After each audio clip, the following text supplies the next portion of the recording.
In this EzEd video lecture, we are going to learn Introduction to Preprocessor Directives, followed by three categories of directives, namely Macro Substitution Directive, File Inclusion Directive, Compiler Control Directive. Also, we will learn ANSI Additions to Preprocessor Directives. Let's start with Introduction to Preprocessor. As we know that preprocessing is the first stage of compilation process of a C program. C preprocessor is used in the preprocessing stage. A C preprocessor is a program that processes any source program in C before compilation. It allows the user to define macros, and so it is called as macro processor. A macro is an open-ended subroutine, that is, it is a set of program instructions which simply replaces the text of the call. A preprocessor operates under the control of preprocessor command line or directive. Preprocessor directives are placed in the source code before the main line. The source code is first examined by a preprocessor for any preprocessor directives, after which it is passed to the compiler. If there are any preprocessor directives, then appropriate actions are taken. Preprocessor directives have a separate syntax rules that are different from normal C syntax. They all begin with a hash sign and they do not end with a semicolon. Have a look at the commonly used preprocessor directives. Hey, it's time to concentrate now. The directives are divided into three categories: Macro Substitution Directive, File Inclusion Directive, Compiler Control Directive. Moving on to Macro Substitution. Macro Substitution is a process of replacing an identifier in the program by a predefined string composed of one or more tokens. This is done by the preprocessor under the direction of a hash-defined statement. This statement, usually known as macro definition or macro, has this general form. When this statement appears in the beginning of the program, then the preprocessor replaces every occurrence or the identifier in the source code by the string. The keyword hash define is written as shown, starting from first column, followed by the identifier and a string with at least one blank space between them. Here, string may be any text, while identifier must be a valid C name. Note, definition is not terminated by a semicolon. There are different forms of macro substitution. The most common forms are simple macro substitution, argumented macro substitution, nested macro substitution. Starting with simple macro substitution. Simple string replacement is commonly used to define constants. All macros are written in capitals. It is a convention to write macros in capital to identify them as symbolic constants. Let's take this example. This will replace all the occurrences of number by 100 throughout the program. However, a macro inside a string does not get replaced. These two lines are changed during preprocessing in this way. Here, number equals %d is left unchanged. A macro definition can include more than a simple constant value. It can also include expressions. Also, whenever expressions are used in macro definition, care should be taken to prevent the order of evaluation. Suppose, where the macro definitions of P and Q are, here the result of substitution will be. But this is certainly different from the expected expression. Thus, correct results can be obtained by using parenthesis around the string. Thus, it is a wise practice to use parenthesis in the expressions used in macro definition. As we know that a preprocessor performs literal text substitution whenever the defined name occurs, this explains the reason why a semicolon should not be used to terminate the macro definition. Also, macro substitution can be used to substitute almost anything. Thus, a statement can be built as the preprocessor will translate the line to. Moving on to macros with arguments. The preprocessor permits us to define more complex macros.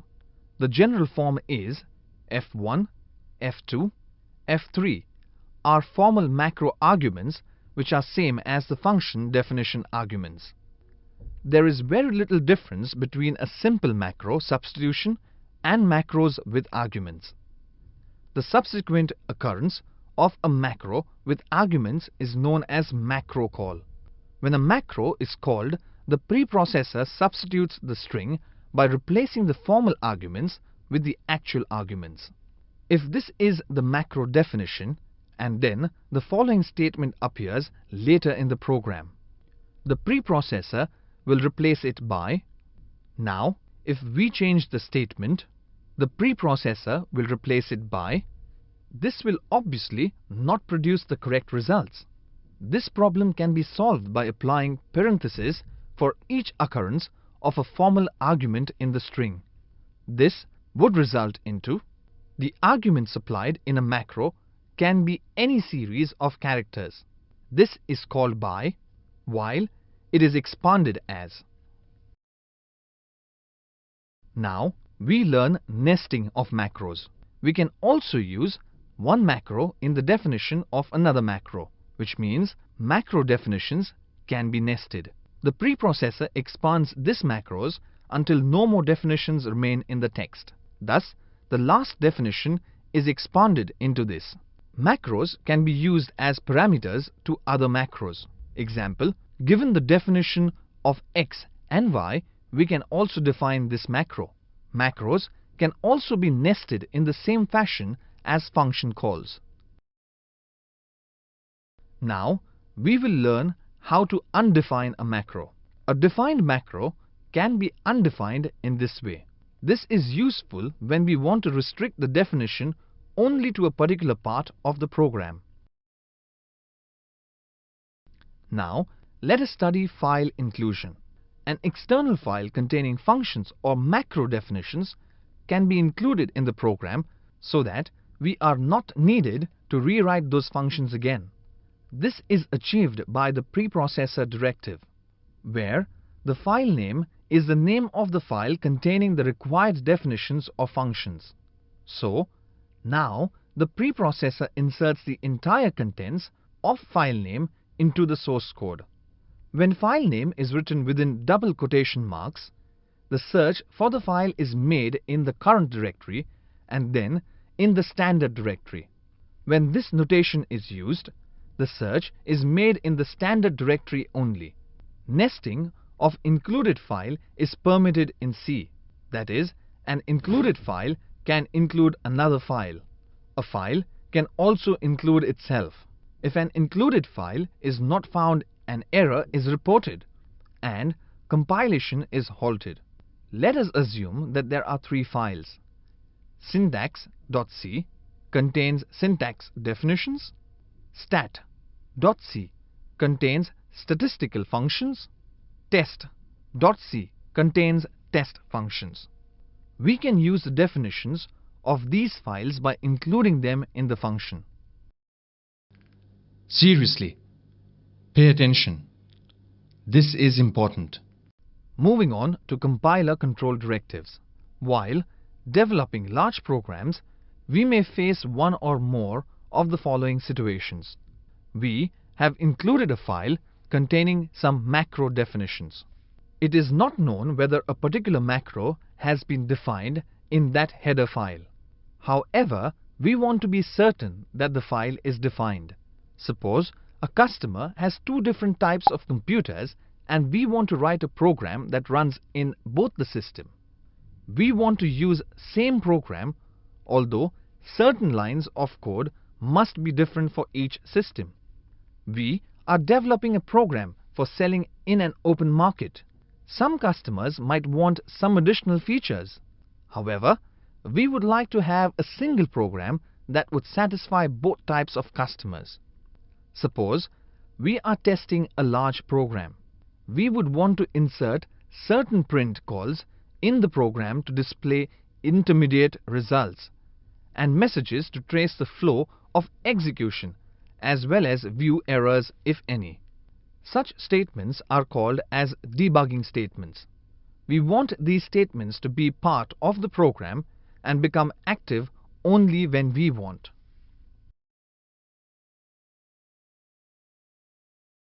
One solution to this problem can be develop different programs, one for each requirement, or we can develop a single comprehensive program which includes all the optional codes and directs the compiler to skip certain parts of program when not needed.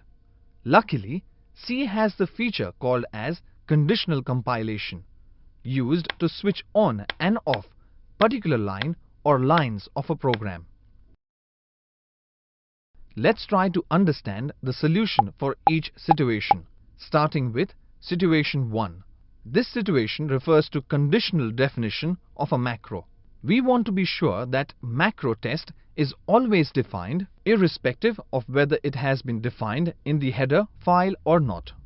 Define H is a header file which is supposed to contain the definition of test macro.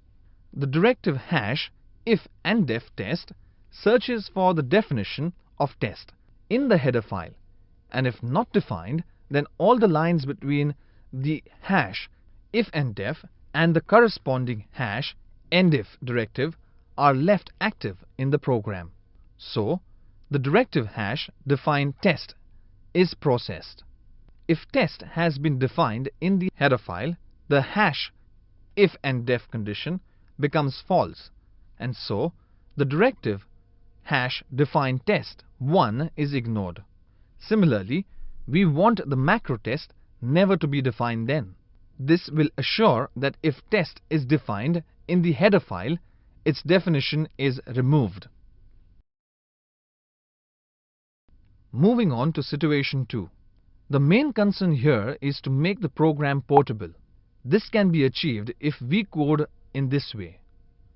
If we want to run a program on IBM PC, we have to include the directive hash define IBM underscore PC in the program, otherwise we don't. Note that compiler control directive are placed inside the function. Moving on to situation 3.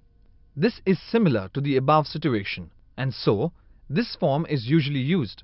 Group A lines are used if customer ABC is defined, else Group B lines are included. Lastly, considering situation 4. Debugging and testing is done to find out errors in the program.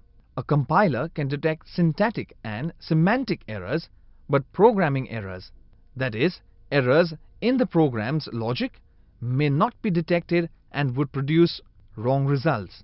Process of error detection and isolation begins with the known set of test data. The program is divided into small parts and printf statements are placed at different parts to see intermediate results. Such statements are called as debugging statements and are not required once the errors are corrected. We can either delete all of them or alternatively make them inactive using control directives in this way. The statements between hash if def and hash endif are included only if the macro test is defined. Once everything is OK, delete or undefine test. This makes hash if def test condition false, and so the debugging statements are left. C preprocessor also supports a general form of if condition if the result of constant expression is non-zero.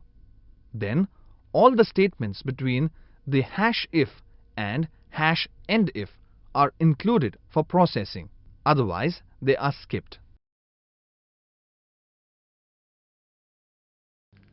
Seriously, pay attention. This is important. Lastly, let us learn ANSI additions to the list of preprocessor directives. They are hash elif, hash pragma, hash error, and two preprocessor operations are hash stringizing operator, hash hash token pasting operator. Starting with hash elif. One common case of nested conditional statement is that it is used to check for more than two possible alternatives. Another conditional directive, hash elif, allows this to be abbreviated in this way.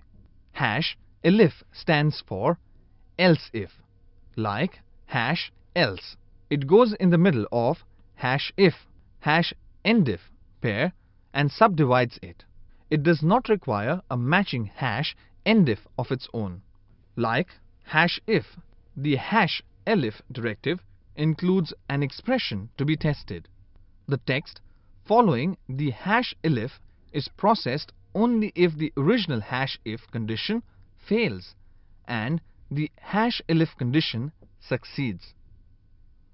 More than one hash elif can go in the same hash if, hash endif group. Then the text after each hash elif is processed only if the hash elif condition succeeds after the original and any previous hash elif directives within it have failed. Now we learn hash pragma directive. It is an implementation-oriented directive that allows us to specify various instructions to be given to the compiler. It takes this general form, where name is the name of the pragma we want. This line causes loop optimization to be performed. Moving on to hash error. The hash error directive halts compilation. When an error is encountered, a diagnostic message is emitted. This is mostly used for debugging purposes.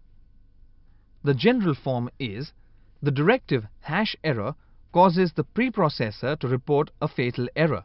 The rest of the line that follows hash error is used as the error message. For example, if you know that the program will not run properly on an IBM PC, you might write an error message in this way.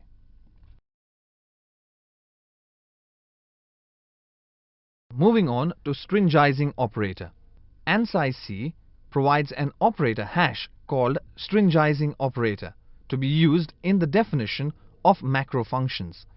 This operator allows a formal argument within a macro definition to be converted to a string. In this example, the preprocessor will convert this line into which is equivalent to.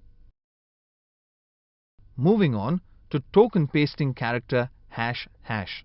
The double number sign or token pasting operator hash hash, which is sometimes called the merging operator, is used in both object-like and function-like macros. It permits separate tokens to be joined into a single token. This example illustrates use of both the stringizing and token pasting operators in specifying program output. If a macro is called with a numeric argument like, the macro yields, which becomes. Let's have a quick review of what we have learned in this lecture. We started with a preprocessor. A C preprocessor is a program that processes any source program in C before compilation. A preprocessor operates under the control of preprocessor command line or directive. Preprocessor directives are placed in the source code before the main line. Preprocessor directives have a separate syntax rules that are different from normal C syntax. The directives are divided into three categories: macro substitution directive, file inclusion directive, compiler control directive. Macro substitution is a process of replacing an identifier in the program by a predefined string composed of one or more tokens. This is done by the preprocessor under the direction of hash define statement. This statement, usually known as macro definition or macro, has this general form. The most common forms are simple macro substitution, argumented macro substitution, nested macro substitution. In simple macro substitution, a simple string replacement is commonly used to define constants. All macros are written in capitals. It is a convention to write macros in capital to identify them as symbolic constants. In macros with arguments, the preprocessor permits us to define more complex macros. The general form is F1, F2, F3 are formal macro arguments which are same as the function definition arguments. Next, we learned the nesting of macros. We can also use one macro in the definition of another macro, which means macro definitions can be nested. The preprocessor expands this macros until no more definitions remain in the text. Next, we learned how to undefine a macro. A defined macro can be undefined in this way, after which we studied file inclusion.